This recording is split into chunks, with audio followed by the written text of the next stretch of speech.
Hi, it's Adrian from Advanced Dental Artistry. So what are the problems with all-on-4 treatment? I think the first one is when we have incorrectly placed implants. The position of the implants is critical. Critical for two reasons. One is when the implants are placed, the screw holes need to come out in very particular areas, and it really needs to come out just behind the front teeth and just on top or to the side of the back teeth. If they're incorrectly placed, what happens is the bridge becomes very thick.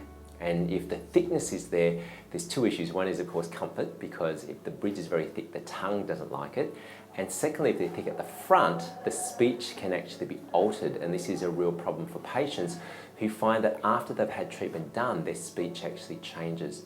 The other thing is the depth of the implants. If the implants are actually placed too shallow, what we can often find is that the bridge keeps breaking because the bridge is very thin.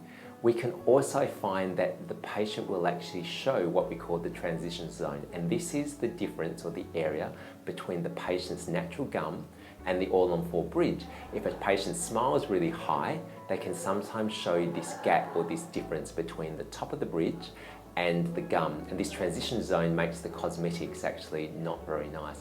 How do we overcome this? Well, the most important thing is always a 3D bone scan. If we use a 3D bone scan, we can virtually place all of the implants, so we know the precise position of where the maximum bone is and where the screw needs to come out of in order to ensure that the placement is perfect. We can also use sometimes guided surgery to do treatment, where we're actually using a surgical template that's designed by a computer in order to ensure that the position of the implants is actually fine.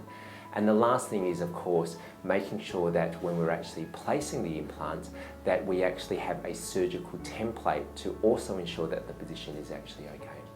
The other problem we also have, or the second problem we have, is implant failure. Implant failure runs at around about 3 to 5%, depending on which research papers we see.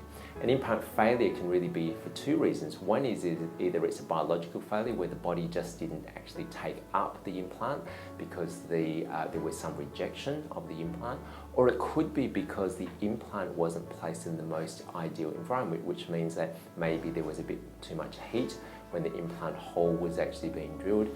And all of these things can be counteracted just by careful placement of the implant. If an implant actually fails, the most important thing is to pick this up as early as possible. And this is why the review process is so important, to see the patient 1 week after treatment, 2 weeks and 4 weeks after treatment, but the critical time is 3 to 4 months after treatment to ensure that the implant has actually taken.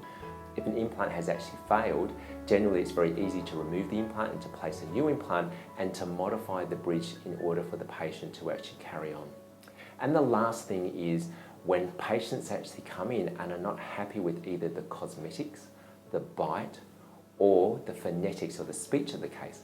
And the way that we overcome this is basically doing a trial smile, or on the day after surgery, is to test run the teeth to ensure that the patient is happy with the cosmetics, can bite evenly, and can also pronounce well in order to ensure that when the final bridge goes in, the patient doesn't have any problems. If you have any questions, please give me a ring at 1-800-SMILING. I look forward to one day seeing you in the practice.